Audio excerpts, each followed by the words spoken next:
So we're ready to go here. I have my stakes that we're going to use to support them. Obviously my tomato. We're going to use clips here that will actually clip it to the rod itself.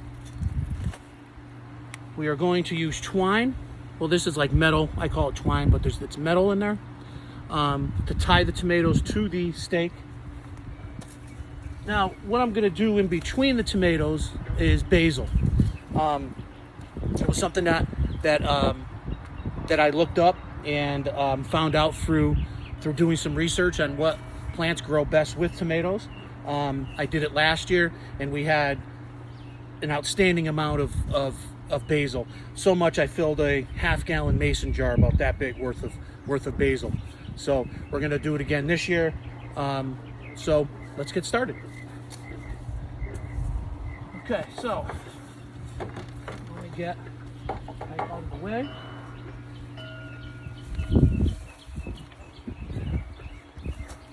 Now what we're going to want to do, we're going to want to dig the hole again. Now, I had already placed some chicken poop in here, tilled it up. It had rained a couple times, so the chicken poop is really now down into the soil. So right now is a great time to plant it. It's going to give the nutrients it needs to, to make the tomato plant grow really big. So, okay, so again, we're going to mix it up again. All right, so we're going to take some of it out and we're going to make a hole. Now, you want to make the hole deeper than the plant you're putting into it and really move the soil around. So you want the soil down in here to be loose. So like that. So the roots have a chance to grow down in, and it's easy for them to push against. It's not, there's no resistance when it's compacted, you can't get through it. So you want it like this. All right, so take the tomato plant,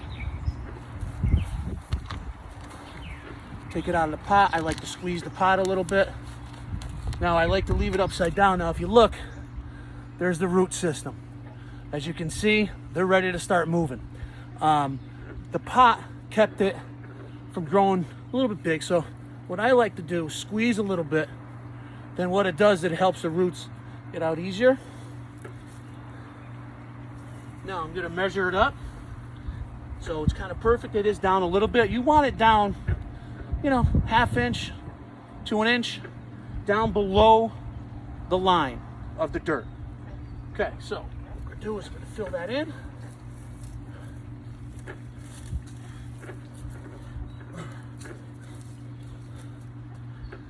Okay, so this is where Grampy at this point used to say, make a pot.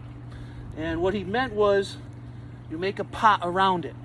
And what it does is, as you're watering, it holds water. So the water doesn't run off. The water stays in the pot, and it helps water the tomato plant. So this is how it's done. You just kind of push it down. And you're filling it as you're going.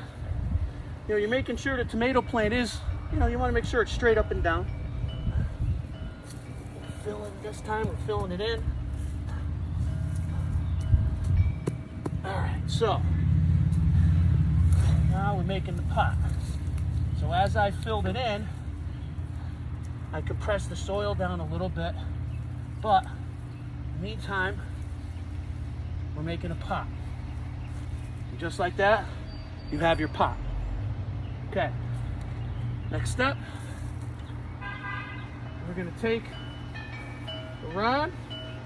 Now, in the past, I've had issues where I've actually ruined tomato plants by putting the rod too close to the plant, and what you do is you ruin the base of the plant. You break the base of the plant and it dies. So what I found out in practice through the year is leave it about an inch and a half out. I press it down as far as I can go. Now these rods are real thin. They hold it, they don't get affected by the wind, so they're a really good way to hold the tomato plant. So Now what we're going to want to do, this one has 2 in it, so 2 spread out like that. So what we're going to do is hold that up. We're going to take our clips and we're going to start with the bottom. That was broken. We want a good base. We want to keep it down as low to the base as possible. Okay. And we're going to work our way up.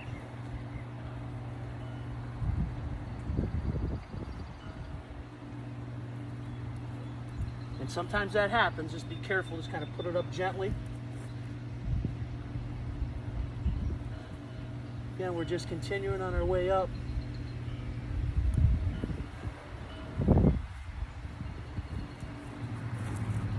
Now this is where I like to separate them, because we're getting towards the top of the plant where the plant is going to start producing the fruit. So I'm going to leave these separated. So what I'll do is I'll put one on one side,